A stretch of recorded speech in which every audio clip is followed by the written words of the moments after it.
जब भी भैरव का नाम जहन में आता है तो एक बहुत ही उग्र और शक्तिशाली छवि बनती है ना? लेकिन क्या कभी सोचा है कि भैरव का एक रूप प्रकाश और शांति का प्रतीक भी हो सकता है? तो चलिए आज हम श्वेत भैरव की इसी कमाल की कहानी को समझते हैं।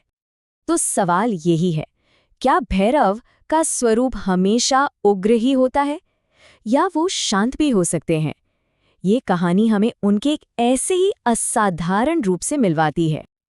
ये कहानी शुरू होती है एक ऐसे समय से जब हर तरफ एक अजीब सा अंधकार और डर का माहौल था। और ये सिर्फ बाहर का अंधेरा नहीं था, ये तो साधकों के मन के अंदर तक घुस चुका था। देखिए, ये संकट कोई आम लड़ाई नहीं थी। असुर जो थे वो योगियों और साधकों के ध्यान और तपस्या में रुकावट डाल रहे थे, जो उनकी सबसे बड़ी ताकत थी। वो डर और अशांति फैलाकर उनकी एकाग्रता को तोड़ रहे थे। अब ऐसे में देवताओं ने महादेव से एक बहुत ही खास प्रार्थना की। उन्हें एक ऐसा रक्षक चाहिए था जो गुस्से से नहीं बल्कि शांति से इस अंधेरे को हटाए, एक ऐसा शाखोक जो साधकों के मन की रक्षा कर सके। और देवताओं की इस पुकार को सुनकर महादेव ने एक ऐसी दिव्य शक्ति को जन्म दिया जो अंधकार को प्रकाश से मिटाने वाली थी। यहीं से शुरुआत हुई श्वेत प्रकाश की कहानी। तो महादेव ने क्या किया?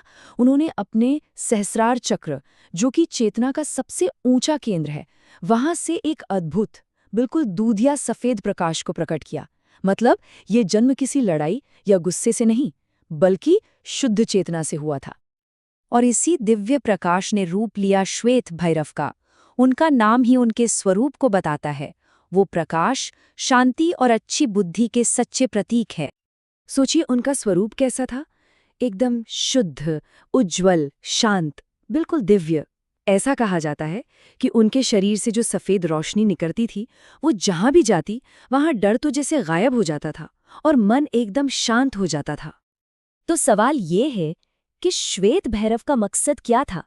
देखिए, वो बाहरी दुनिया के युद्धों के लिए नहीं आए थे। उनका काम तो साधकों के मन के भीतर के दुश्मनों से लड़ना था। उनको 4 बहुत ही खास काम सौंपे गए। पहला, साधकों को अंदर से सुरक्षा देना। दूसरा, ध्यान में रुकावट डालने वाली नेगेटिव शक्तियों को हटाना। तीसरा, मन को शांत और फोकस्ड बनाना। और सबसे जरूरी, अज्ञान के अंधेरे को ज्ञान की रोशनी से भर देना। अब जहां नायक है वहां खलनायक तो होगा ही। श्वेत भैरव के सामने भी एक बहुत बड़ी चुनौती थी, और वो थी मोहासुर, यानी भ्रम का राक्षस। मोहासुर कोई ऐसा वैसा राक्षस नहीं था कि तलवार लेकर लड़े। नहीं, उसकी ताकत थी मानसिक। वो लोगों के मन में भ्रम और मोह पैदा करता था, जिससे साधक अपने ही अंदर रास्ता भटक जाते थे। तो ये लड़ाई थी 2 बिल्कुल अलग ताकतों की। एक तरफ मोहासुर का फैलाया हुआ भ्रम और भटकाव, और दूसरी तरफ श्वेत भैरव का ज्ञान, शांति और साफ सोच का प्रकाश। और जब इन दोनों का आमना सामना हुआ तो जानते हैं क्या हुआ? कोई लंबी लड़ाई नहीं हुई। श्वेत भैरव की दिव्य ज्वाला की बस एक किरण, एक रोशनी ने ही मोहासुर का वजूद मिटा दिया। ये दिखाता है कि सच की रोशनी के सामने भ्रम का अंधेरा एक पल भी नहीं टिक सकता। और इस जबरदस्त जीत के बाद श्वेत भैरव 2 नए नामों से जाने गए। मोह मुक्ति दाता, यानी भ्रम से आज़ादी दिलाने वाले, और ज्ञान प्रकाश के स्वामी, यानी ज्ञान की रोशनी के स्वामी।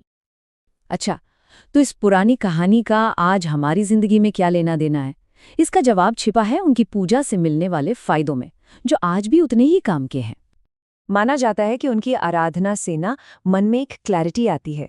सबसे पहले तो मन को शांति मिलती है, फिर कंसंट्रेशन बढ़ता है, हर तरह का डर खत्म होता है, नेगेटिव एनर्जी से सुरक्षा मिलती है, ज्ञान बढ़ता है, और आखिर में अपना आत्मविश्वास भी मजबूत होता है। तो असल में श्वेत भैरव की कहानी क्या है? ये हमारे अंदर की रोशनी की, हमारे ही मन के शोर शराबे और उथल-पुथल पर जीत की कहानी है। एक बहुत ही पावरफुल सिंबल। और ये कहानी हमें एक बहुत ही जरूरी सवाल पर लाकर छोड़ देती है। आज की ये दुनिया जो डिस्ट्रैक्शंस और शोर से भरी है, इसमें हम अपने अंदर ज्ञान के इस प्रकाश को, अपनी इस रोशनी को आखिर जगाएं कैसे?